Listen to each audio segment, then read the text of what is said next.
கர்த்தராகிய இயேசு கிறிஸ்துவின் நாமத்தில் உங்கள் எல்லோருக்கும் என்னுடைய புத்தாண்டு வாழ்த்துக்கள். உங்கள் எல்லோரையும் திரும்பவும் இந்த வேதாகம கல்லூரி இணைய தளத்தில் பார்ப்பதில் மிகவும் சந்தோஷம் அடைகிறேன். இன்று எங்களோடு புதிதாக யாராவது கலந்து கொண்டிருந்தால் உங்களுக்கும் எங்களுடைய விசேஷித்த அன்பான வரவேற்பு. ஒரு சிறிய சாட்சியோடு ஆரம்பிக்க விருப்பப்படுகிறேன். போன செவ்வாய்க்கிழமை இங்கு பயங்கர உறை மழை, ஃப்ரீசிங் ரெயின் என்று சொல்வோம், அது எங்கள் பட்டணத்தில் விழ ஆரம்பித்தது அநேக மணித்தியாலங்களாக. அதில் நான் அகப்பட்டு சறுக்கி முகங்குப்புற கான்கிரீட் ஸ்லப்பில் விழுந்து ஒரு சில நிமிடங்கள் சுய உணர்வு இல்லாமல் அப்படியே நிலத்தில் விழுந்திருந்தேன். ஆண்டவருடைய மாபெரும் கிருபைகளினால் நான் திரும்பவும் உணர்வு வந்து எழும்பி மெதுவாக நகர்ந்து போனேன். கிட்ட இருக்கும் ஒரு தெரிந்த வீட்டுக்கு. அவர்கள் என்னுடைய முகத்தை பார்த்ததும் பயப்பட்டு உடனடியாக என்னை ஆஸ்பத்திரியின் அவசர பகுதியில் அனுமதித்தார்கள், அட்மிட் பண்ணார்கள். என்னுடைய தலையில் நெற்றியில் ஒரு மிகப்பெரிய ஒரு பந்தை போன்ற ஒரு வீக்கம் ஏற்பட்டிருந்தது. கொஞ்சம் தலைவலியும் இருந்தது. என்னை அந்த அவசர பகுதியில் 48 மணித்தியாலம் வைத்திருந்தார்கள். கேட் ஸ்கேன் எல்லாம் செய்து அவர்கள் சொன்னார்கள், எலும்புகள் எதுவும் முறிவடையவில்லை, ஆனால் உன்னுடைய மூளையில் கொஞ்சம் இரத்தத்தை அவதானிக்கிறோம், அதனால் நாங்கள் உன்னை அவதானிப்பின் கீழ் வைத்திருக்க வேண்டும் என்று சொல்லி அந்த 48 மணித்தியாலங்களும் அவதானிப்பின் கீழ் வைத்திருந்தார்கள். அதற்கு பிறகு 2ஆம் கேட் ஸ்கேனையும் எடுத்து நிலைமை மோசமாக இல்லை என்று சொல்லி என்னை வீட்டுக்கு போக அனுமதி கொடுத்தார்கள். ஆனால் நான் வெகு சீக்கிரத்தில் ஒரு நியூரோ சர்ஜனை நான் பார்க்க நேரிடும். அவரும் என்னை சோதித்து பார்த்து எல்லாம் ஓகே என்று சொன்ன பிறகுதான் ஒரு பரிபூர்ணமான சுகம் வந்திருக்கலாம் என்று சொல்லலாம். இது முற்றிலும் ஆண்டவருடைய கிருபை, இரக்கம் என்று தான் சொல்ல வேண்டும். நீங்கள் என்னுடைய முகத்தின் வலது லெஃப்ட் ஹேண்ட் சைடை பார்த்தால் அதில் அவதானிக்கக்கூடியதாக இருக்கின்றது. இப்போ நீங்கள் பார்க்கும் காட்சி மிகவும் வித்தியாசமானது. செவ்வாய்க்கிழமை பார்த்திருந்தா நீங்க பயப்பட்டிருப்பீங்க. ஆனால் இதையும் பார்க்க மிக மோசமான காயங்கள் எதுவும் ஏற்படாமல், என்னுடைய மண்டையோட்டில் எந்தவித பிளவுகளும் ஏற்படாமல், முகத்தில் எந்தவித பிளவுகளும் ஏற்படாமல், காயங்கள் ஏற்படாமல் ஆண்டவர் என்னை காத்தார். ஸோ அதற்காக நான் ஆண்டவருக்கு நன்றி ஸ்தோத்திரம் செலுத்த வேண்டும். அந்த அவசர பகுதியிலும் என்னை மிக நன்றாக கவனித்தார்கள். ஒவ்வொரு 2 மணித்தியாலமும் வந்து எல்லாத்தையும் செக் பண்ணி பார்ப்பாங்க, எல்லாம் ஓகே ஆண்டு. ஸோ உங்களுடைய ஜெபங்களுக்காக நன்றி. உங்களுடைய எவ்வளவோ பேர் விசாரித்திருந்தீர்கள், அதற்காக நன்றி. தனிப்பட்ட முறையில் எல்லாருக்கும் என்னால் பதில் கொடுக்க முடியவில்லை. அநேகர் என்னை உபசரித்தார்கள், அருமையான உணவெல்லாம் செய்து கொண்டு வந்து கொடுத்தீர்கள். அதற்காக மிக மிக நன்றி. ஆண்டவருக்கும் உங்களுக்கும் என் நன்றியை தெரிவித்துக் கொள்கிறேன். தொடர்ந்து ஜெபிங்க, எனக்கு பரிபூர்ண சுகம் வர வேண்டும். இன்றைய தினம் ஞாயிற்றுக்கிழமை எங்களுடைய கனடா நேரப்படி ஆண்டவர் கிருபை கொடுத்தார். இதற்கு முன்பு 3 இடங்களில் ஆராதனைகளில் பங்கெடுத்து 2 இடங்களில் பிரசங்கங்களையும் கொடுக்க ஆண்டவர் கிருபை கொடுத்தார்.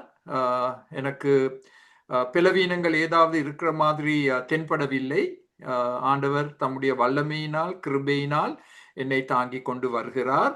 ஆனால் இதில் நான் கற்றுக்கொண்ட ஒரு பாடம், எங்களுடைய வாழ்க்கை நிரந்தரமற்ற வாழ்க்கை. எந்த நேரமும் எதுவும் நடக்கலாம். அதனால் நாங்கள் எப்பொழுதும் ஆயத்தத்தோடு வாழ வேண்டும். ஆண்டவர் எங்களை வழிநடத்த வேண்டும், காக்க வேண்டும். உங்களில் அனைவருக்கும் இப்படிப்பட்ட சாட்சிகளை சொல்ல முடியும்.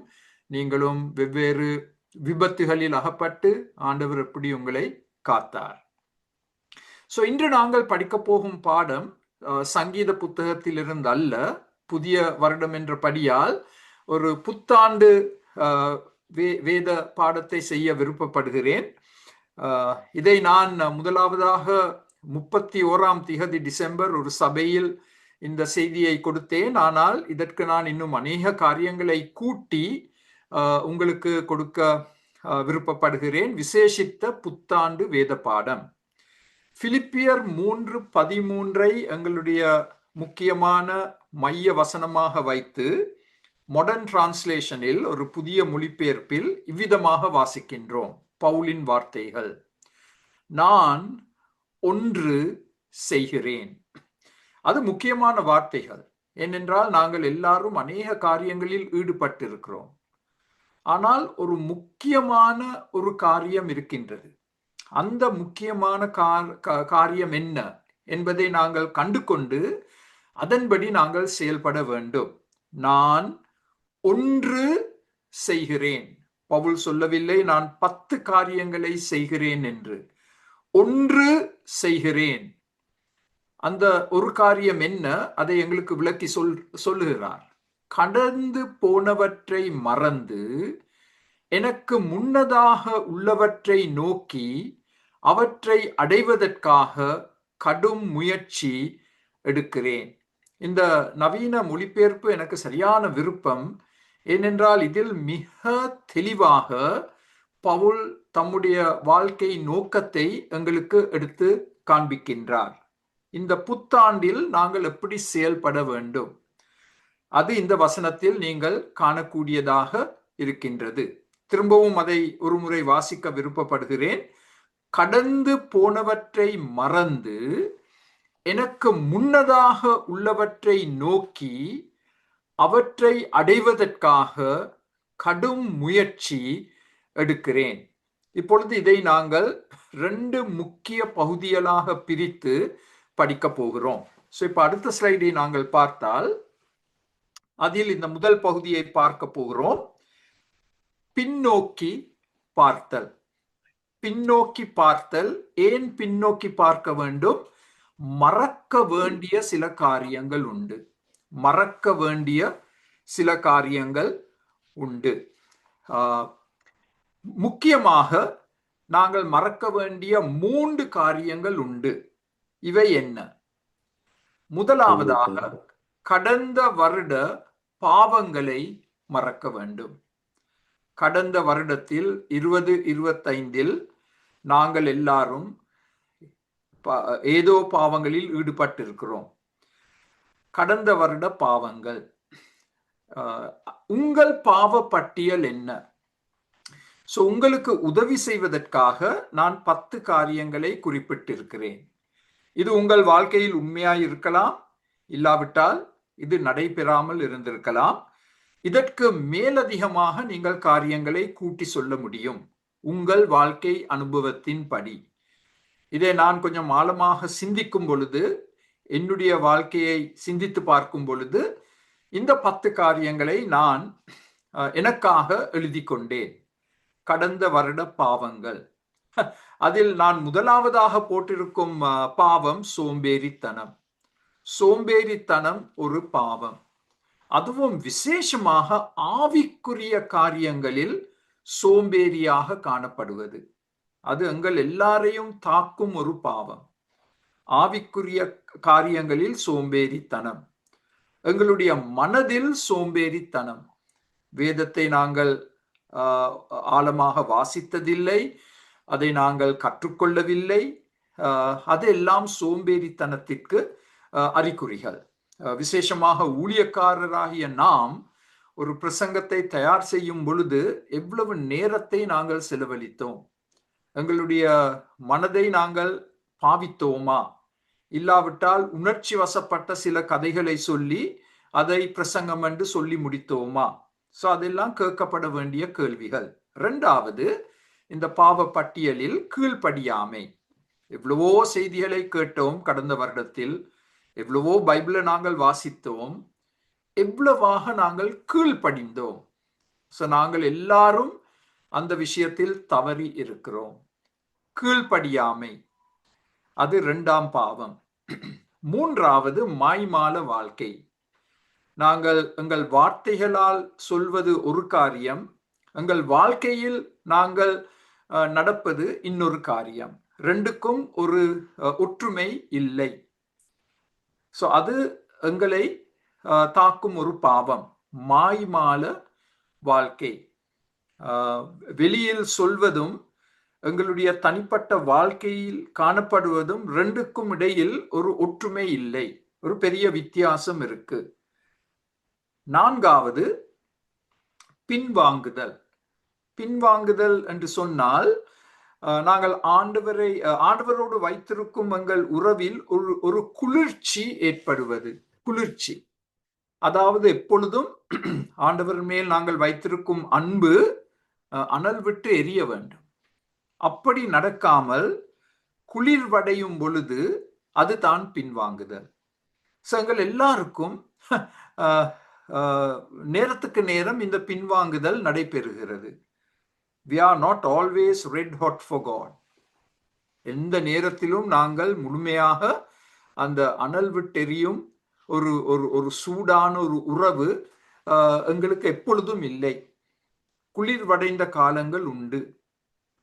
ஐந்தாவது, கொடுத்த வாக்குகளை நிறைவேற்றவில்லை. விசேஷமாக எங்களுடைய குடும்பத்துக்கு, மனைவிக்கு, கணவருக்கு, பிள்ளைகளுக்கு நாங்கள் கொடுத்த வாக்குகளை நிறைவேற்றவில்லை. விசேஷமாக ஊழியக்காரராகிய நாம் இந்த பாவத்தில் விழலாம், மிக எளிதில் விழலாம். ஊழியம் என்ற போர்வையில் எங்களுடைய குடும்பத்தை நாங்கள் சரியாக கவனிக்காமல் இருப்பது, நேரம் செலவழிக்காமல் இருப்பது, அவர்கள் தேவைகளை சந்திக்காமல் இருப்பது. ஸோ அது ஒரு பாவம். ஆறாவது எரிச்சல், பொறாமை. இது ரகசிய பாவங்கள். எரிச்சல், பொறாமை ரகசிய பாவங்கள். இதை மற்றவர்கள் எளிதில் கண்டுகொள்ள முடியாது எங்களிடத்தில் இருக்கும் பொழுது.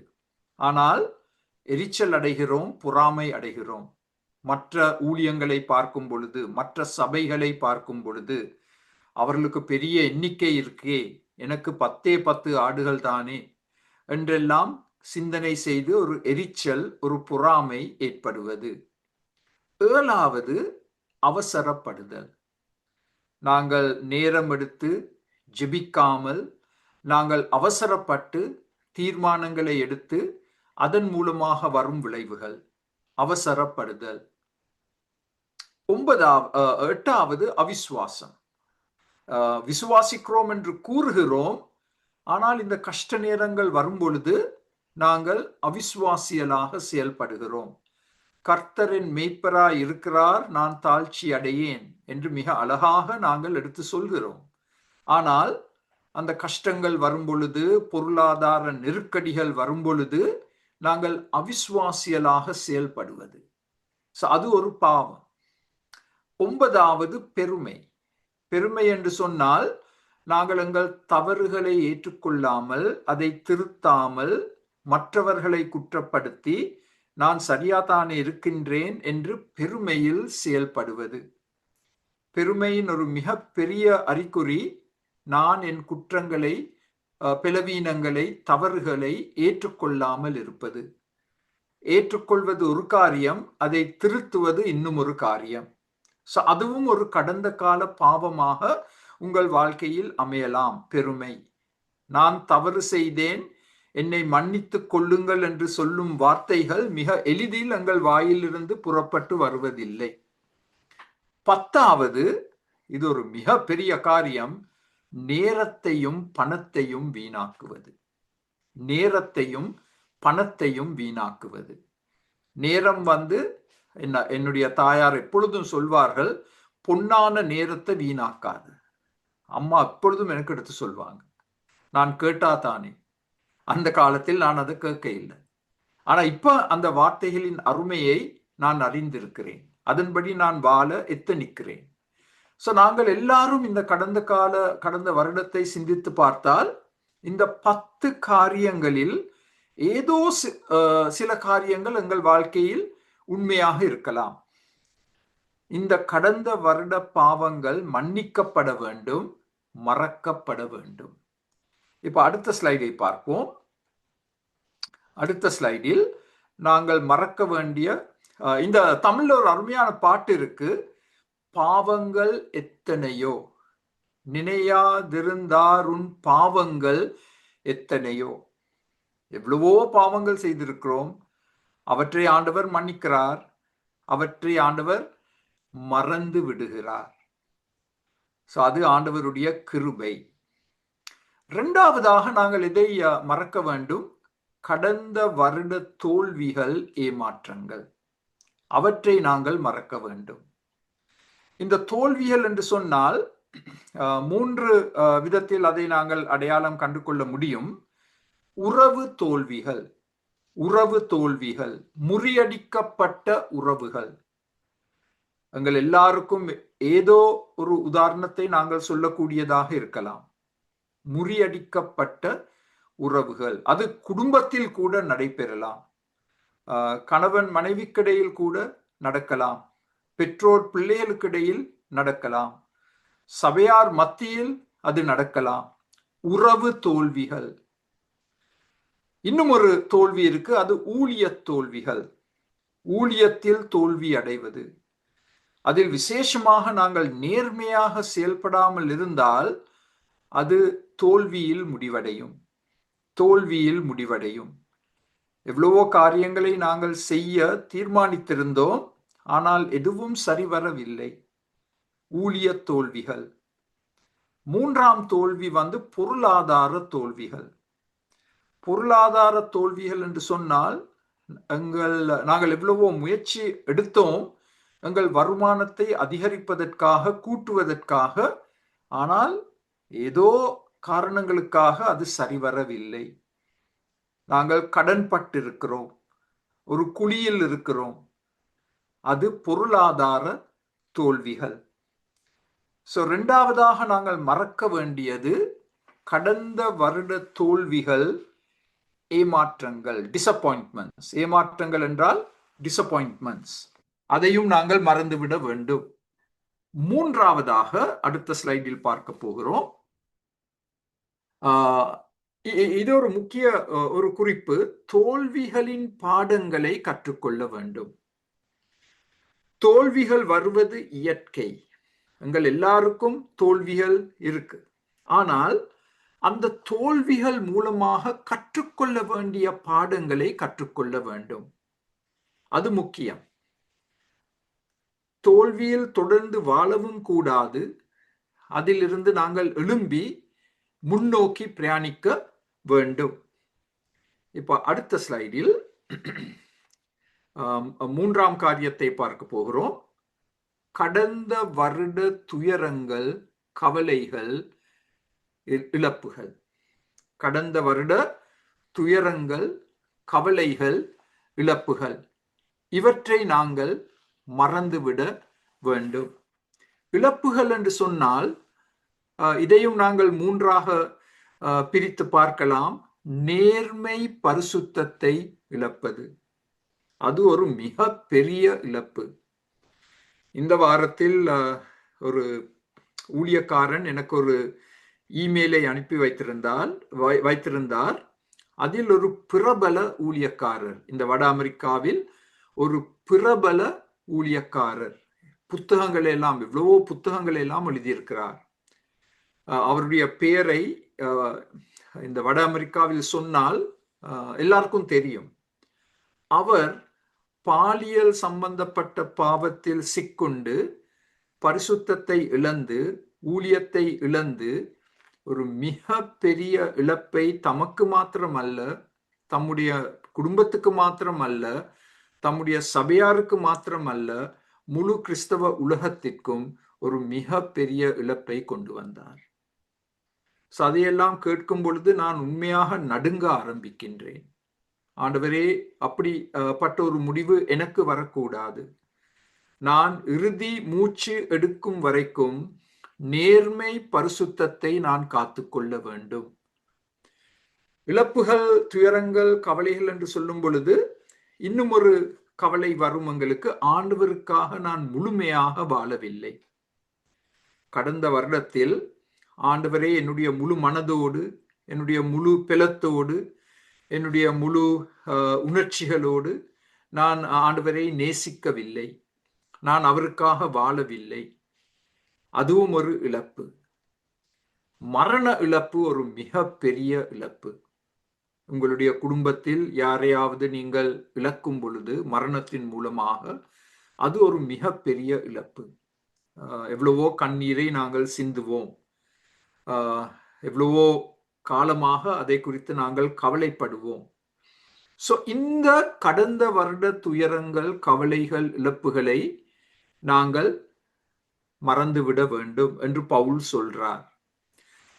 இந்த கடந்த காலத்தை குறித்து சிந்திக்கும் பொழுது ஒரு ஊழியக்காரர் மிக அருமையாக ஆங்கிலத்தில் சொன்னார், the past must not be a rudder, must not be an anchor to weigh us down, it must be a rudder to move us forward.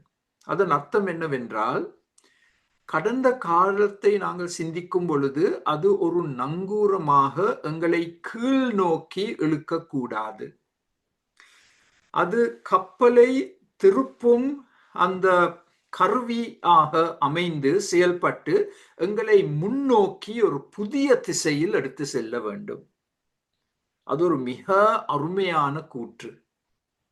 The past must not be an anchor to weigh us down, it must be a rudder to move us forward.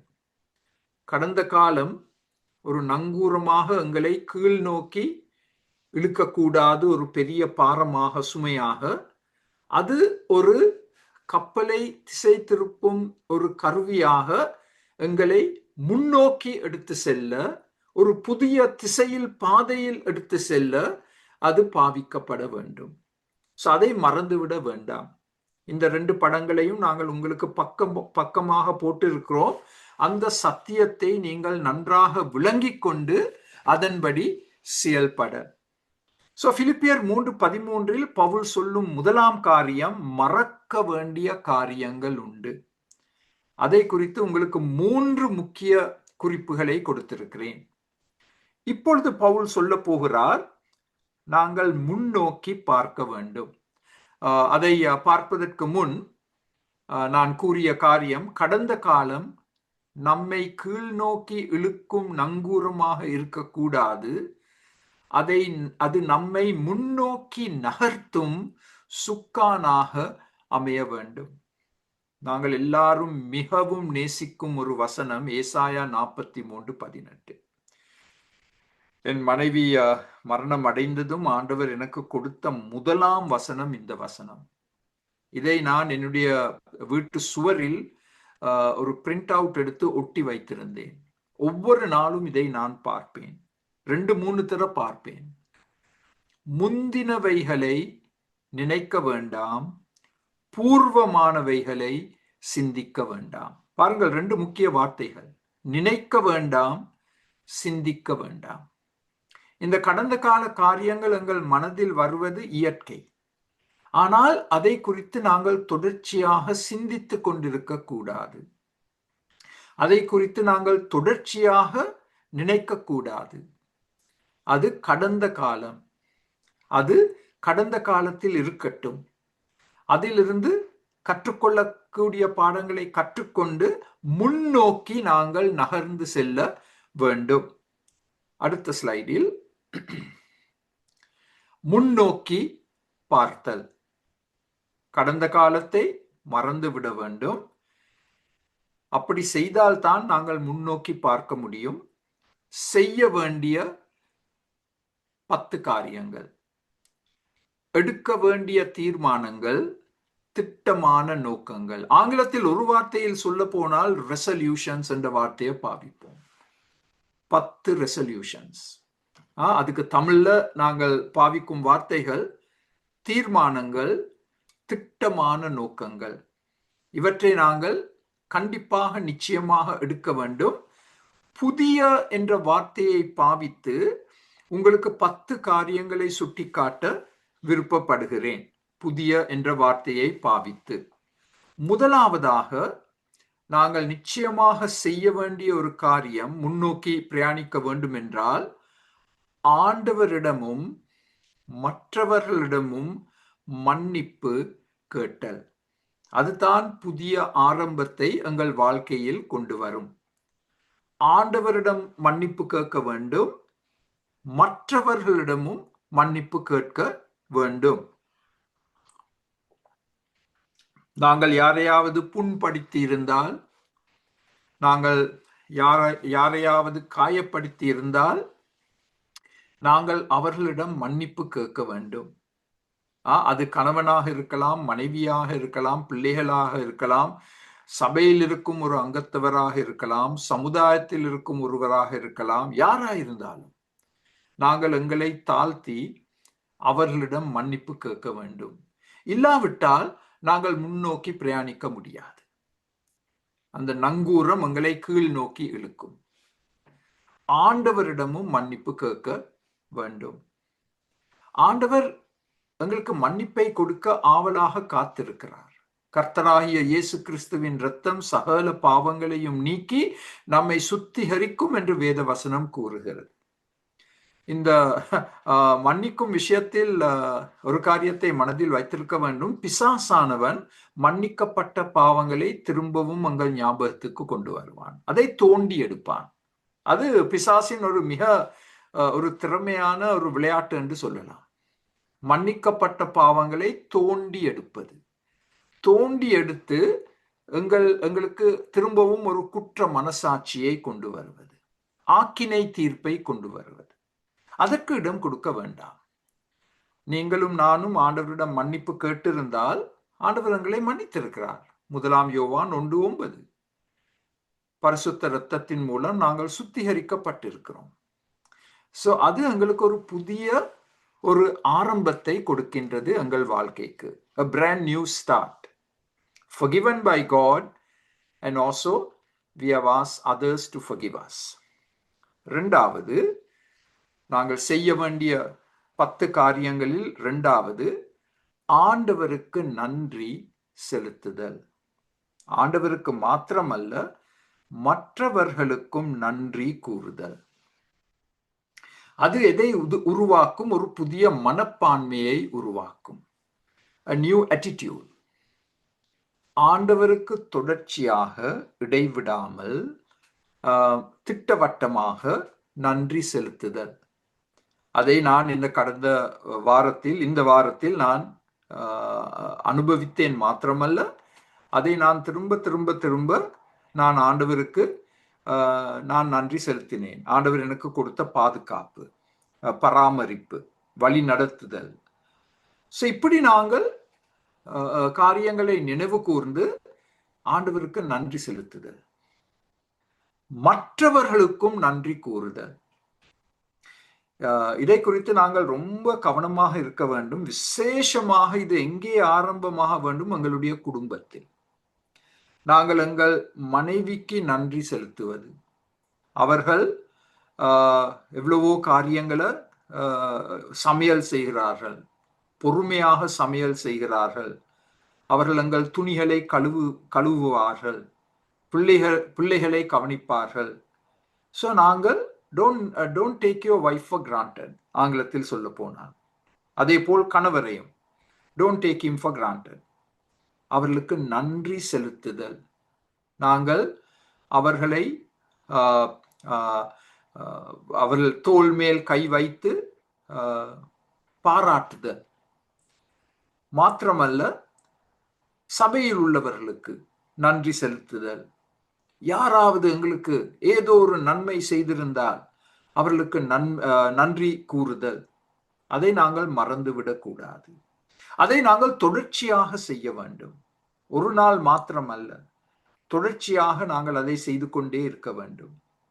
நான் பொதுவாக அதை செய்வது இந்த email மூலமாக, WhatsApp மூலமாக நான் தனிப்பட்ட நபர்களுக்கு உடனடியாக மறக்க முன் நன்றி செலுத்துவேன், அவர்கள் செய்யும் ஏதோ ஒரு காரியத்திற்கு.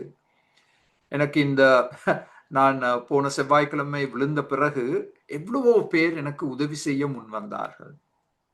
நீங்கள் வாகனத்தை எல்லாம் ஓட்ட வேண்டாம், நாங்கள் உங்களை எங்கள் வாகனத்தில் எடுத்து செல்வோம், நீங்கள் அந்த ஸ்ட்ரெஸ் உங்களுக்கு அவசியம் இல்லை என்று சொல்லி அவர்கள் என்னை எடுத்து செல்வார்கள், திரும்பவும் வீட்டுக்கு கொண்டு வருவார்கள்.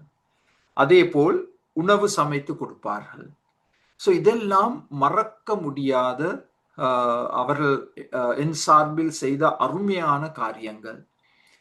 அதற்காக நான் ஆண்டவருக்கு நன்றி செலுத்த வேண்டும், அவர்களுக்கும் நன்றி செலுத்த வேண்டும்.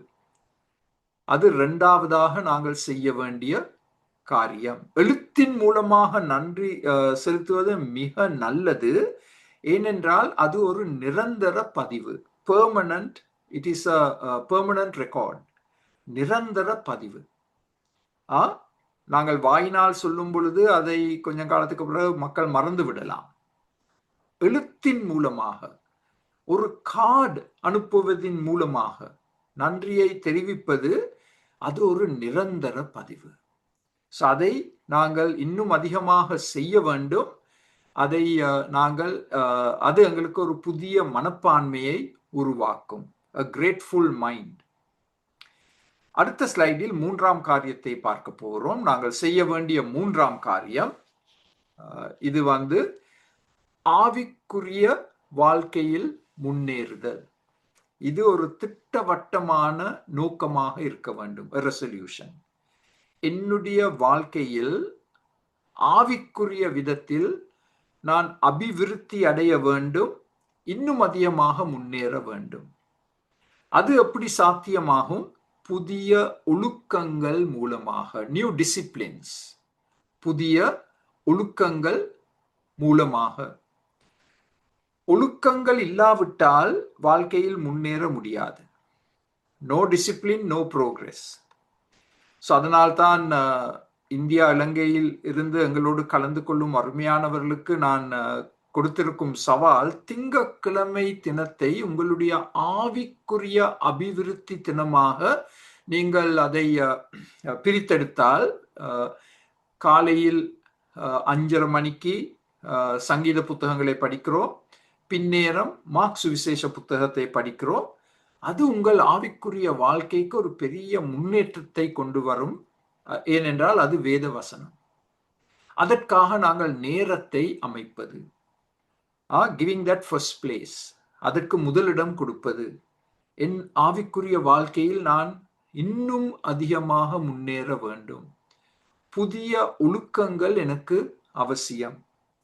நான் நேரத்தை ஒதுக்க வேண்டும், செய்திகளுக்கு செவி கொடுக்க, வேதத்தை வாசித்து படித்து மனப்பாடம் செய்து ஜெபித்து, இப்படிப்பட்ட ஒழுக்கங்கள்.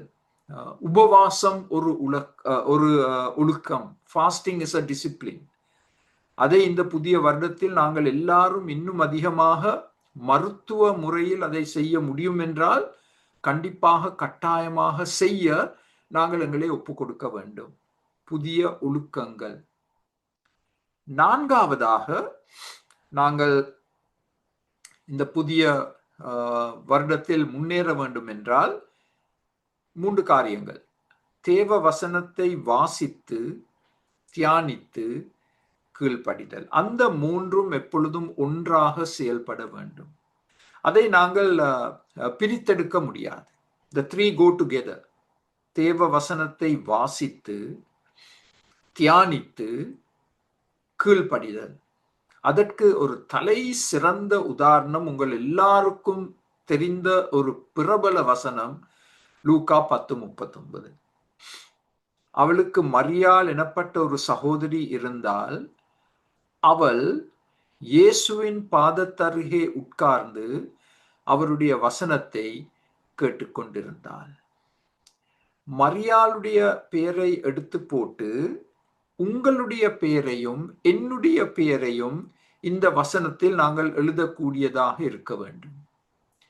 இயேசுவின் பாதத்தருகே உட்கார்ந்து அவருடைய வசனத்துக்கு கவனமாக செவி கொடுப்பது. இப்ப இது ஒரு பெரிய சவால். ஏனென்றால் நாங்கள் எல்லாரும் மிக சுறுசுறுப்பான வாழ்க்கை வாழ்ந்து கொண்டிருக்கிறோம். Busy life. ஆங்கிலத்தில் நாங்கள் சொல்வோம், we are living life on the fast lane. நெடுஞ்சாலையில் மிகவும் வேகமாக பிரயாணிக்கும் ஒரு பாதை இருக்கு. பிரயாணிக்கக்கூடிய ஒரு பாதை இருக்கு. அந்த பாதையில் தான் நாங்கள் எங்கள் வாழ்க்கையை எடுத்து சென்று கொண்டிருக்கிறோம். மிக மிக பிஸி. அதன் காரணமாக என்ன நடக்கிறது? ஆண்டவருடைய பாதத்தருகே உட்கார்ந்து அவருடைய திருவசனத்திற்கு செவி கொடுக்க நாங்கள் தவறி இருக்கிறோம். இல்ல செய்தாலும் மிகவும் அவசரப்பட்டு ஒரு 5 நிமிஷத்தை 10 நிமிஷத்தை தான் நாங்கள் கொடுக்கிறோம். அந்த விதத்தில் ஆவிக்குரிய வாழ்க்கையில் முன்னேற முடியாது.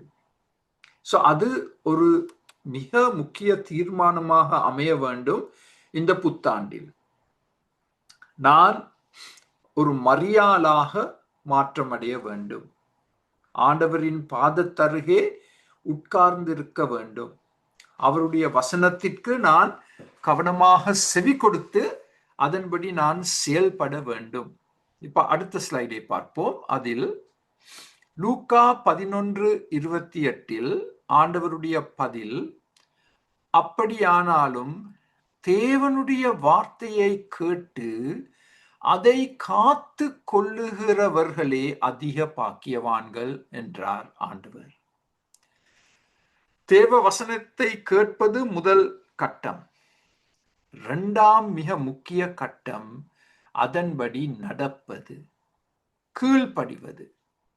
அப்படிப்பட்டவர்கள்தான் அதிக அளவில் ஆசீர்வதிக்கப்படுவார்கள். இப்ப நாங்கள் பொதுவாக சொல்றோம், ஒருவரை பார்த்து ஆண்டவர் உங்களை ஆசீர்வதிப்பாராக என்று சொல்றோம். அது நல்லது. ஆனால் அந்த ஆசீர்வாதம் வர வேண்டும் என்றால் ஒரு மிக முக்கிய நிபந்தனை கொடுக்கப்பட்டுள்ளது. இயேசுவின் பாதத்தருகே உட்கார்ந்து அவருடைய வார்த்தைகளுக்கு செவி கொடுத்து அதன்படி நடந்தால் அப்ப இந்த மிக பெரிய ஆசீர்வாதத்தை நாங்கள் பெற்றுக்கொள்ள போகிறோம். நான்காவதாக எங்கள் வாழ்க்கையில் காணப்பட வேண்டிய புதிய காரியம் என்ன? ஒரு புதிய பசிதாகம். ஒரு புதிய பசிதாகம். உண்மையாக ரட்சிக்கப்பட்டிருந்தால் எங்கள் வாழ்க்கையில், உள்ளத்தில், மனதில் இந்த புதிய பசிதாகம் காணப்பட வேண்டும். A new appetite, a new hunger for God and His word. அப்படிப்பட்ட ஒரு பசிதாகம் எங்களுக்கு உண்டா? கேட்கப்பட வேண்டிய கேள்வி. ஐந்தாவது, நாங்கள் முன்னோக்கி பிரயாணிப்பதற்கு எடுக்க வேண்டிய முக்கிய தீர்மானம் தேவனோடு இடைவிடாமல் ஜெபிப்பது. இதற்கு ஆண்டவரே ஒரு உவமையை சொன்னார். லூக்கா 18:1 சோர்ந்து போகாமல் எப்பொழுதும் ஜெபம் பண்ண வேண்டும் என்பதை குறித்து அவர்களுக்கு ஒரு உவமையை சொன்னார். கவனிக்க வேண்டிய ஒரு முக்கிய வார்த்தை சோர்ந்து போகாமல். நாங்கள் எல்லாரும் மிக எளிதில் சோர்ந்து போகிறோம். We get discouraged very easily. ஊழியம் என்று சொன்னால் அதை ஒரு வார்த்தையில் விவரிக்க வேண்டும் என்றால் சோர்ந்து போவது. எங்கள் எதிர்பார்ப்பின்படி காரியங்கள் நடைபெறாமல் நாங்கள் மிகவும் சோர்ந்து போய் இருக்கின்றோம். ஆண்டவர் சொல்றார், சோர்ந்து போகாமல் நாங்கள் எப்பொழுதும் ஜெபித்துக் கொண்டிருக்க வேண்டும் என்பதற்கு ஒரு உவமையை ஆண்டவர் எடுத்து சொன்னார். ஆவிக்குரிய வாழ்க்கையில் முன்னேற வேண்டும் என்று சொன்னால் இடைவிடாமல் ஜெபிக்க வேண்டும். அடுத்த ஸ்லைடில் இதை இன்னும் கொஞ்சம் விவரிக்க போகிறோம்.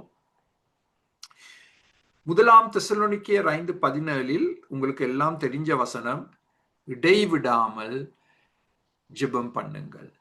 இப்ப நீங்க சொல்லலாம், ஆனா எனக்கு ஒரு தொழில் இருக்கே, நான் வேலை செய்ய வேண்டுமே, நான் ஒரு பாடசாலையில் ஒரு ஆசிரியராக செயல்படுகிறேனே, நான் எப்படி இடைவிடாமல் ஜெபம் பண்ண முடியும்? இடைவிடாமல் ஜெபம் பண்ணுதல் என்று சொன்னால் நாங்கள் மற்ற காரியங்களை செய்யாமல் ஜெபத்திற்கு மாத்திரம் நேரத்தை ஒதுக்குவது என்பது அர்த்தம் அல்ல. ஆனால் மற்ற காரியங்களை செய்து கொண்டிருக்கும் பொழுதே எங்கள் உள்ளத்தில் இருந்து ஜெபங்கள் எப்பொழுதும் எழும்பிக் கொண்டே இருக்கின்றது. எங்களை அறியாமல் நாங்கள் ஜெபித்துக் கொண்டே இருக்கின்றோம், எங்களை அறியாமல். அப்படிப்பட்ட ஒரு வாழ்க்கை, அப்படிப்பட்ட ஒரு மனப்பான்மை, ஸோ இதை நாங்கள் எங்கள் வாழ்க்கையில் கடைபிடிக்க வேண்டும் என்றால் இந்த காரியங்களை கவனித்து பாருங்கள். எங்களுக்கு ஜெபத்தோழர்கள் அவசியம், பிரேயர் பார்ட்னர்ஸ். ஸோ உங்களுக்கு ஒரு ஜெபத்தோழர் இல்லாவிட்டால் அப்படிப்பட்ட ஒரு ஜெபத்தோழரை நீங்கள் கண்டுபிடிக்க வேண்டும். இந்த புதிய வருடத்தில் ஆண்கள் ஆண்களோடும் பெண்கள் பெண்களோடும் செயல்பட வேண்டும். அதை மாற்றி செய்ய வேண்டாம். பெரிய அபாயங்கள். ஜெபத்தோழர்கள் உங்களோடு ஒன்று சேர்ந்து ஜெபிக்கக்கூடியவர்கள். அதற்காக நீங்கள் நேரத்தை ஒதுக்கி வைப்பது. இன்று நான் கொடுத்த ஒரு செய்தியில் அப்படிப்பட்ட ஜெபத்தோழர்கள் என்னுடைய வாழ்க்கையில் இருந்தார்கள். ஒருவர் ஒரு கம்பெனியோட டிரெக்டர். அப்போ அவர் எனக்கு சொல்வார், வாரத்துக்கு ஒரு முறை நாங்கள் 2 பேரும் ஒன்று சேர்ந்து நடந்து ஜெபிப்போம், பிரேயர் வாக். ஸோ நான் காலையில் ஒரு 8:30 மணிக்கு போல அவருடைய கம்பெனிக்கு போவேன். அப்பொழுது அவர் என்னோடு சேர்ந்து அந்த கம்பெனி சூழ்ந்துள்ள பகுதியில் கிட்டத்தட்ட ஒரு 40 நிமிஷம் நாங்கள் நடப்போம். நடக்கும் பொழுது நாங்கள் இருவரும் ஜெபிப்போம். நான் முதல் ஜெபிக்க, எனக்கு பிறகு அவர் ஜெபிப்பார், நான் திரும்ப ஜெபிப்பேன், அவர் ஜெபிப்பார். ஜெபத்தோழர்கள். வேதத்தின் ஜெபங்களை நாங்கள் இன்னும் ஆழமாக ஆராய்ந்து படிப்பது.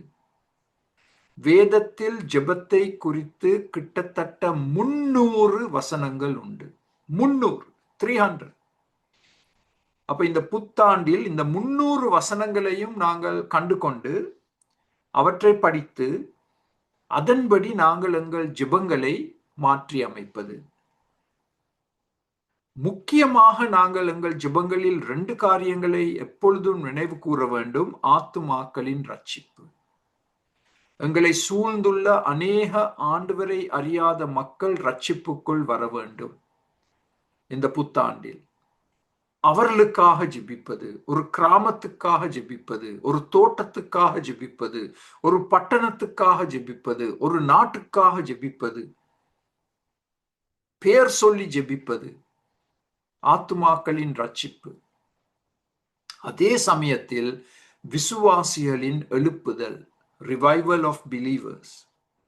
ஏனென்றால் விசுவாசிகள் எப்பொழுதும் ஆவிக்குரிய வாழ்க்கையில் ஒரு உச்சக்கட்டத்தில் இருக்க மாட்டார்கள். நாங்கள் எல்லாரும் பின்வாங்குகிறோம். ஆண்டவரோடு வைத்திருக்கும் உறவில் ஒரு குளிர்ச்சி ஏற்படுகிறது. அதனால் நாங்கள் அதற்காக ஜெபிக்க வேண்டும். எங்கள் உள்ளத்தில் எப்பொழுதும் ஒரு எழுப்புதல் ஏற்பட வேண்டும். அது எதை உருவாக்கும்? இப்படிப்பட்ட ஒரு ஜெப வாழ்க்கை ஒரு புதிய விசுவாசத்தை உருவாக்கும், ஒரு புதிய சார்ந்திருத்தல், நியூ டிபெண்டன்ஸ் அப்பான் காட். இதை நாங்கள் எல்லாரும் மிக கவனமாக அவதானிக்க வேண்டும். நாங்கள் மக்களை சார்ந்து வாழக்கூடாது, அரசாங்கத்தை சார்ந்து வாழக்கூடாது, கர்த்தரை சார்ந்து நாங்கள் வாழ வேண்டும். அது மிக மிக மிக அவசியம். விசேஷமாக இந்தியா, இலங்கையில் எங்களோடு கலந்து கொண்டிருக்கும் அருமையான விசுவாசிகளுக்கு நான் கொடுக்கக்கூடிய ஒரு மிக முக்கியமான ஒரு செய்தி அதுதான். நாங்கள் எங்களை அறியாமல் இந்த நாட்டிலிருந்து எங்களுக்கு உதவி வரும், இந்த நபர்கிட்ட இருந்து எங்களுக்கு உதவி வரும் என்று நாங்கள் மக்கள் மேல் நம்பிக்கை வைத்திருப்பது. மக்கள் மேல் நம்பிக்கை வைத்தால் நாங்கள் ஏமாற்றம் தான் அடைய போகிறோம். எங்கள் நம்பிக்கை எப்பொழுதும் கர்த்தர் மேல் இருக்க வேண்டும். கர்த்தர் மக்களை பாவிப்பார், அது உண்மை. ஆனால் எங்களுடைய நம்பிக்கை கர்த்தர் மேல் இருக்க வேண்டும். A new dependence, புதிய சார்ந்திருத்தல், ஒரு புதிய விசுவாசம். போன வருடத்தை பார்க்கிலும் ஜெபத்தின் மூலமாக, தேவ வசனத்தின் மூலமாக என்னுடைய விசுவாசம் இன்னும் ஆழமாக்கப்பட வேண்டும். என்னுடைய விசுவாசம் இன்னும் ஆழமாக்கப்பட வேண்டும். நீங்கள் ஆச்சரியப்படுவீர்கள் ஆண்டவர் எப்படி செயல்பட போகிறார் என்று. நம்ப முடியாத விதத்தில் ஆண்டவர் செயல்படுவார். இவ்விதமாக நாங்கள் ஜெபத்திலும் தேவ வசனத்திலும் எங்கள் கவனத்தை செலுத்தி முதலிடம் கொடுத்து அதன்படி நாங்கள் நடந்தால் ஆண்டவர் செய்ய போகும் காரியங்கள். அடுத்த ஸ்லைடில் ஆறாவதாக நாங்கள் செய்ய வேண்டிய காரியம் ஒழுங்காக சபை ஆராதனையில் ஈடுபடுவது. உங்களுக்கு நன்றாக தெரிந்த வசனங்கள் எபிரேயர் 10 மேலும் அன்புக்கும் நற்கிரியைகளுக்கும் நாம் ஏவப்படும்படி ஒருவரை ஒருவர் கவனித்து சபை கூடு வருதலை சிலர் விட்டு விடுகிறது போல நாமும் விட்டு விடாமல் ஒருவருக்கொருவர் புத்தி சொல்ல வேண்டும். நாளானது சமீபித்து வருகிறதை எவ்வளவாய் பார்க்கிறீர்களோ அவ்வளவாய் புத்தி சொல்ல வேண்டும். இங்கே நாள் என்று சொன்னால் ஆண்டவருடைய 2ஆம் வருகை. 2 முக்கிய காரியங்களை கவனிக்க வேண்டும். எபிரேயர் 10:24 ஒருவரை ஒருவர் கவனிக்க வேண்டும். இன்னும் ஒரு விதத்துல சொல்ல போனால் ஒருவரை நாங்கள் தூண்டி விட வேண்டும். எதற்காக? பாருங்கள் அந்த 24ஆம் வசனம். அன்புக்கும் நற்கிரியைகளுக்கும். எல்லாரும் இன்னும் அதிகமாக ஆண்டவரை நேசிக்க, ஒருவரை நேசிக்க அவர்களை தூண்டி விடுவது. நற்கிரியைகளில் இன்னும் அதிகமாக ஈடுபட ஒருவரை தூண்டி விடுவது. அதுதான் சபை செல்வதற்கான ஒரு முக்கிய காரணம். 25ஆம் வசனத்தில் இன்னும் ஒரு காரியம் சொல்லப்பட்டுள்ளது. ஒருவருக்கொருவர் புத்தி சொல்வது.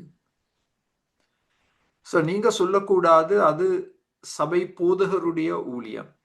கண்டிப்பாக அவர் அதை செய்ய வேண்டும். ஆனால் இந்த பொறுப்பு எங்கள் எல்லாருக்கும் கொடுக்கப்பட்டுள்ளது. ஒருவரை ஏவி விடுவது, தூண்டி விடுவது அன்பிற்கும் நற்கிரியைகளுக்கும், ஒருவருக்கு புத்தி சொல்வது.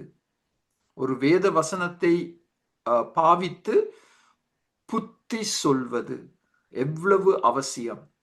புத்தி சொல்வது என்று சொன்னால் எச்சரிக்கை கொடுப்பதும் அதில் உள்ளடங்கும். எச்சரிக்கை கொடுப்பது, டு கிவ் வார்னிங். நீ இப்படிப்பட்ட பாதையில் நீ தொடர்ந்து நடந்தால் உனக்கு ஆபத்து, உனக்கு தோல்வி, நீ ஒரு குழியில் விழுந்து விடுவாய் என்றெல்லாம் நாங்கள் புத்தி சொல்வது, நாங்கள் எச்சரிக்கை கொடுப்பது. இந்த புத்தாண்டில் எங்களுக்கு ஒரு புதிய ஐக்கியம் அவசியம். நாங்கள் பொதுவாக ஐக்கியம் என்று சொன்னால் எதை குறிப்பிடுகிறோம்? தண்ணி குடிச்சு ஒரு வடைய சாப்பிடுவது, அதுதான் ஐக்கியம். எல்லாரும் ஐக்கிய நேரத்துக்கு வாங்க, தண்ணிய குடிங்க, வடைய சாப்பிடுங்க. அது தவறல்ல. தண்ணியும் வடையும் கொடுப்பது திறமையான காரியம். ஆனால் அந்த நேரத்தில் நாங்கள் என்ன செய்ய வேண்டும்? இந்த 2 வசனங்களில் சொல்லப்பட்டுள்ளது. ஒருவரை தூண்டிவிட வேண்டும், அன்பிற்கும் நற்கிரியைகளுக்கும். ஒருவருக்கு புத்தி சொல்ல வேண்டும், எச்சரிக்கை கொடுக்க வேண்டும். அது 6ஆவதாக நாங்கள் செய்ய வேண்டிய காரியம், முன்னோக்கி செல்வதற்கு. இப்ப அடுத்த ஸ்லைடில் ரோமர் 15 இவ்விதமாக வாசிக்கின்றோம். நீங்கள் தேவனை நோக்கி செய்யும் ஜெபங்களில் நான் போராடுவது போல நீங்களும் என்னோடே கூட போராட வேண்டும் என்று நம்முடைய கர்த்தராகிய இயேசுவின் நிமித்தமும் ஆவியானவருடைய அன்பின் நிமித்தமும் உங்களை வேண்டிக் கொள்கிறேன். ஒருவருக்காக ஜெபிப்பது. ஆவிக்குரிய போராட்டங்களில் ஈடுபட்டிருக்கும் விசுவாசிகளுக்காக, ஊழியக்காரருக்காக ஜெபிப்பது. அது 3ஆம் காரியம். ஒருவரை ஏவி விட வேண்டும், ஒருவருக்கு ஆலோசனை கூற வேண்டும், எச்சரிக்கை கொடுக்க வேண்டும், ஒருவருக்காக ஜெபிப்பது. இந்த புத்தாண்டில் அதை இன்னும் அதிகமாக நாங்கள் செய்ய வேண்டும். அதே ரோமர் 16 ஒருவரை ஒருவர் பரிசுத்த முத்தத்தோடு வாழ்த்துங்கள், கிறிஸ்துவின் சபையார் உங்களை வாழ்த்துகிறார்கள். ஒருவர் ஒருவரை அரவணைப்பது, ஒருவர் ஒருவரை அரவணைப்பது, அதிலும் நாங்கள் இன்னும் அதிகமாக ஈடுபட வேண்டும். ஒருவர் ஒருவரை விசாரிப்பது, அரவணைப்பது. சில சமயங்களில் அவர்கள் தோள்களில் ஒரு கையை வைத்து அவர்களை ஆறுதல் படுத்துவது, உற்சாகப்படுத்துவது. அநேகர் சபைக்கு வரும்பொழுது மிகவும் சோர்வடைந்த நிலைமையில் வருகிறார்கள், காயப்பட்ட நிலைமையில் வருகிறார்கள். நாங்கள் இந்த ஐக்கியத்தின் மூலமாக அவர்களுக்கு ஒரு ஆரோக்கியத்தை கொண்டு வர வேண்டும். எங்களுடைய எல்லா சபைகளும் ஆரோக்கிய சபைகளாக காணப்பட வேண்டும். ஒருவர் ஒருவரை விசாரித்து அரவணைத்து அவர்களுக்காக ஜெபித்து அவர்களை ஆறுதல் படுத்தி அவர்களை பலப்படுத்துவது ஐக்கிய நேரத்தில் நடைபெற வேண்டிய காரியங்கள் இவைதான். அடுத்த ஸ்லைடில் அதை நான் சுருக்கமாக 3 புல்லட்டில் உங்களுக்கு எடுத்து கூறியிருக்கிறேன். இந்த புதிய ஐக்கியம் என்ன? விசாரித்தல், உதவி செய்தல், உற்சாகப்படுத்துதல். இந்த 3ஐயும் நீங்கள் ஒரு குறிக்கோளாக வைத்திருந்தால், சபை ஜீவியத்தில் விசாரித்தல், நீங்க எப்படி இருக்கிறீங்க, உங்களோட உடல் ஆரோக்கியம் எப்படி, உங்களோட வருமானம் எப்படி, உங்களோட பிள்ளைகள் எப்படி என்று விசாரித்தல், திட்டவட்டமான கேள்விகளை கேட்பதின் மூலமாக உதவி செய்தல், உங்களால் செய்யக்கூடிய உதவிகளை செய்வது, அவர்களை உற்சாகப்படுத்துதல். ஆண்டவர் இருக்கிறார், ஆண்டவர் கவனித்துக் கொள்வார், நீங்க வருத்தப்பட வேண்டாம், ஆண்டவர் உங்களுக்காக செயல்படுவார், ஆண்டவர் உங்களை உயர்த்துவார், ஆண்டவர் உங்களுக்காக கதவுகளை திறப்பார் என்றெல்லாம் ஒருவர் ஒருவரை நாங்கள் உற்சாகப்படுத்துதல் எங்களுக்கு கொடுக்கப்பட்டுள்ள மிகப்பெரிய பொறுப்பு. 7வதாக நாங்கள் முன்னோக்கி பிரயாணிக்க வேண்டும் என்றால், ஆண்டவருக்காக முழு மனதோடு முழு பெலத்தோடு ஊழியம் செய்வது. இந்த புத்தாண்டில் நாங்கள் எல்லாரும் இன்னும் அதிகமாக ஆண்டவருக்காக ஊழியம் செய்ய வேண்டும். எங்கள் முழு மனதோடு, எங்கள் முழு பெலத்தோடு.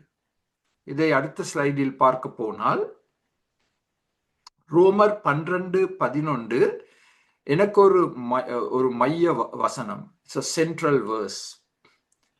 அசதியாயிராமல் ஜாக்கிரதையாயிருங்கள், ஆவியிலே அனலாய் இருங்கள், கர்த்தருக்கு ஊழியம் செய்யுங்கள்.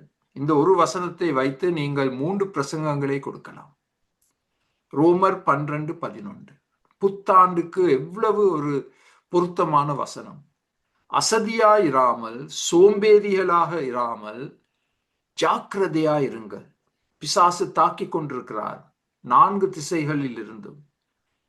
ஜாக்கிரதையாயிருங்கள், ஆவியிலே அனலாயிருங்கள். உங்களுடைய ஆவி குளிர்வடையக்கூடாது, என்னுடைய ஆவி ஆத்துமா குளிர்வடையக்கூடாது, எப்பொழுதும் அது அனலாய் இருக்க வேண்டும்.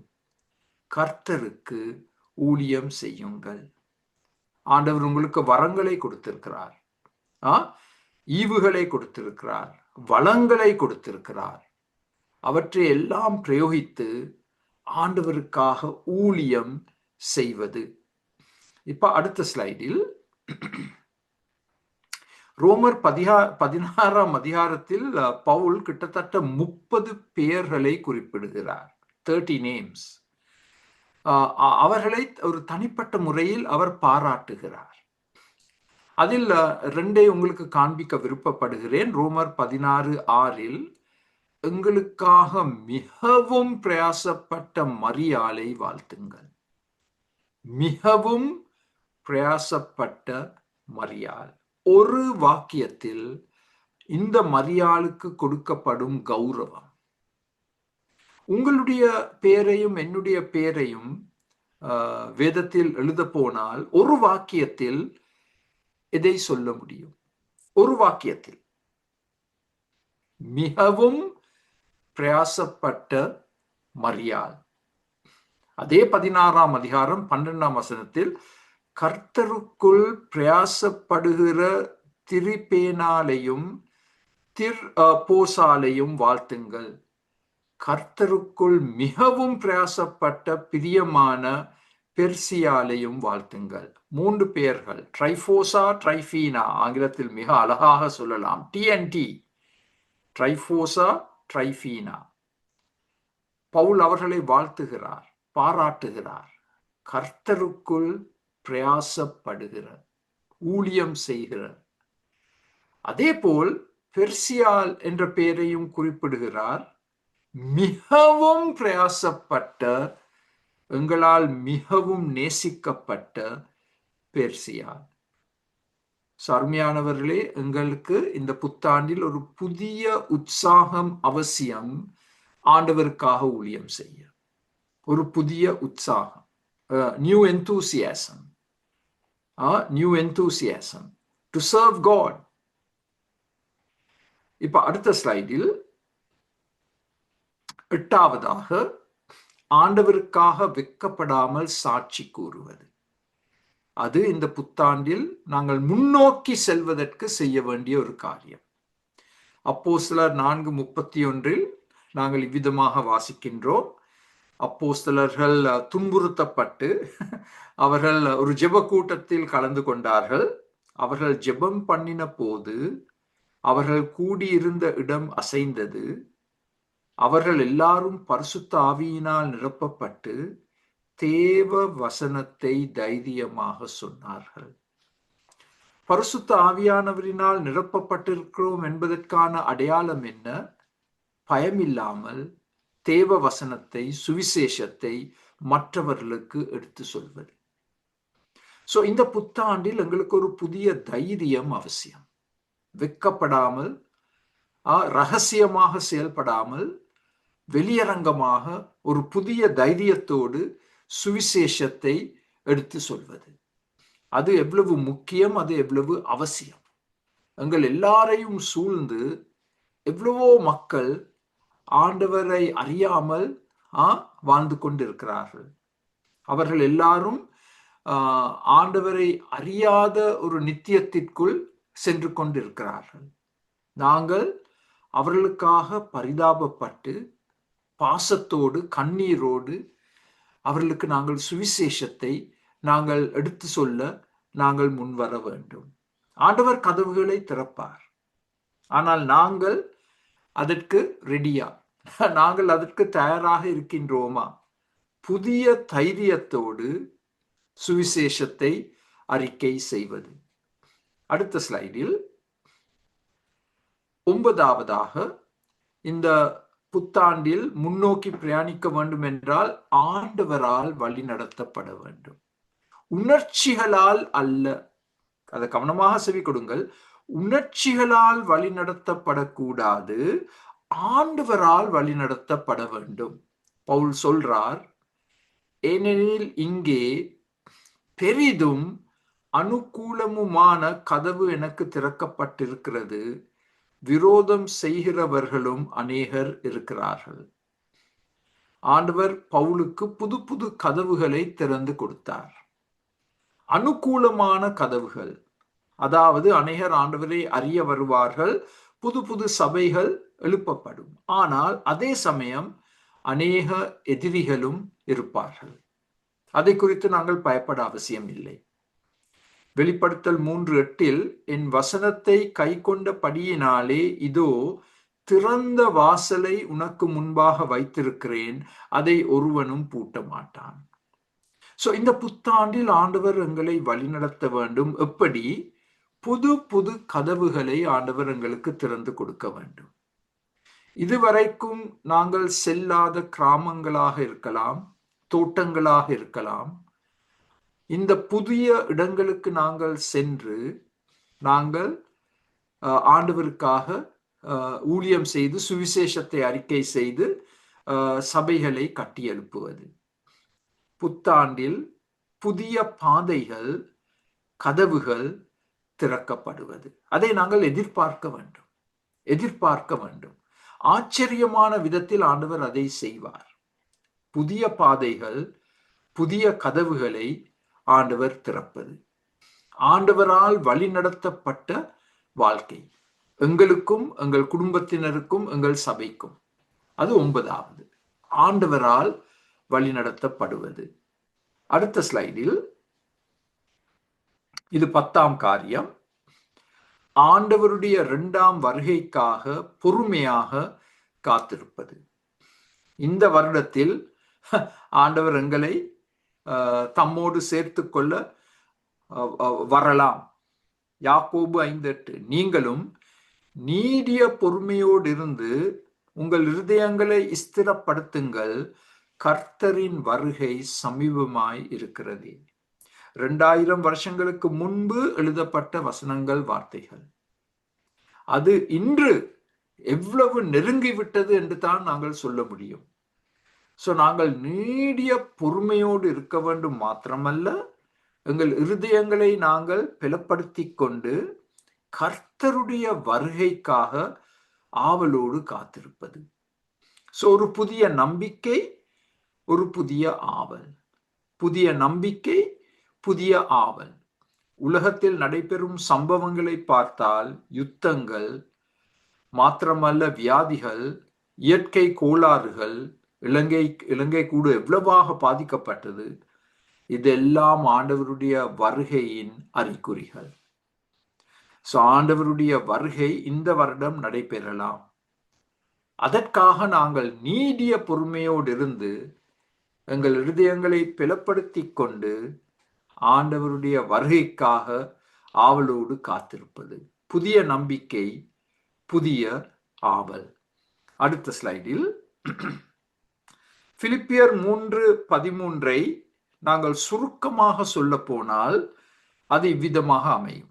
பிலிப்பியர் 3:13, ஒன்று செய்கிறேன். அதன் அர்த்தம் என்ன? முதன்மையானவை முதலில் செய்யப்பட வேண்டும். First things first.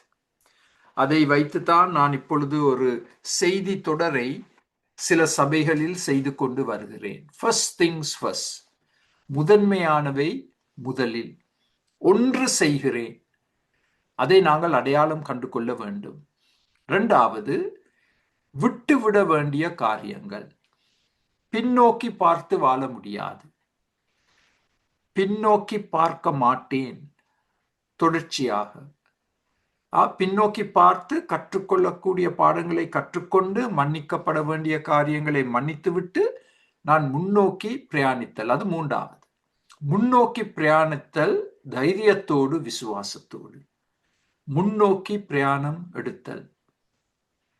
ஆனால் 4வது ஒரு முக்கியமான குறிப்பு, கடும் முயற்சி, கடுமையான உழைப்பு அவசியம். முன்னோக்கி பிரயாணிக்கும் பொழுது எங்களுக்கு நல்ல விளைவுகள் வர வேண்டும் என்றால் கடும் முயற்சி அவசியம். சோம்பேறிகளுக்கு இடமில்லை, சோம்பேறித்தனத்திற்கு இடமில்லை. கடும் முயற்சி, கடுமையான உழைப்பு. அப்பொழுது தான் 5வது குறிப்பு சாத்தியமாகும். அப்பொழுது தான் இலக்கை நிச்சயமாக அடைய முடியும். எந்தெந்த இலக்கை, நோக்கங்களை, குறிக்கோள்களை நீங்கள் வைத்திருக்கிறீர்களோ அதை நீங்கள் நிச்சயமாக அடைய முடியும் இந்த 4 காரியங்களை செய்தால். அது பிலிப்பியர் 3:13. ஒரு வசனம். இந்த ஒரு வசனத்தை வைத்து நாங்கள் ஒரு முழு பாடத்தை செய்திருக்கிறோம்.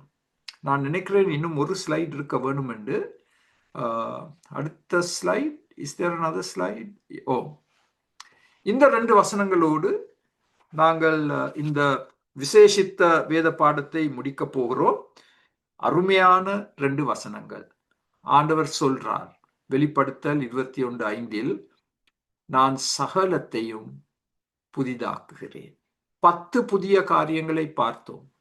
ஆண்டவர் சொல்றார், நான் சகலத்தையும் புதிதாக்குகிறேன். ஏசாயா 43, இதோ நான் புதிய காரியத்தை செய்கிறேன். அதை நாங்கள் நம்ப வேண்டும், எதிர்பார்க்க வேண்டும், அதன்படி நாங்கள் செயல்பட வேண்டும்.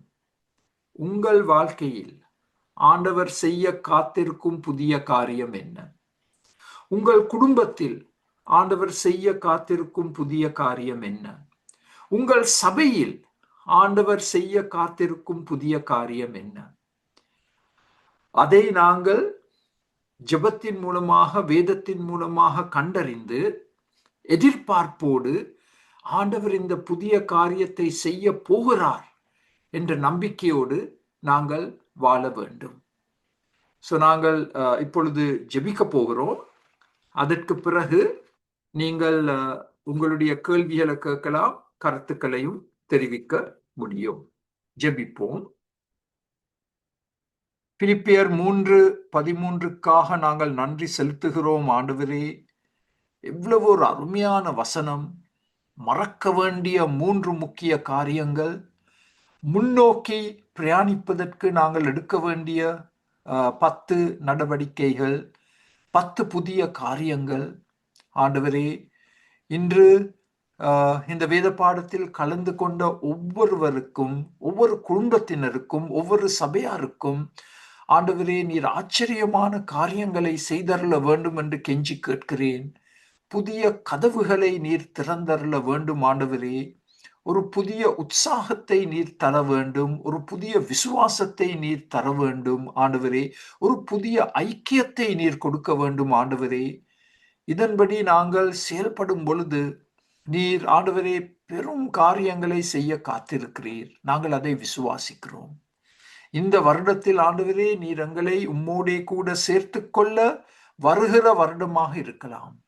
அதற்காக நாங்கள் ஆயத்தத்தோடு வாழ ஆண்டவரே எங்கள் எல்லாருக்கும் அந்த உணர்வை தாரும். இன்று எங்களோடு கலந்து கொண்ட ஒவ்வொரு குடும்பத்தையும் கண்ணோக்கி பாரும்.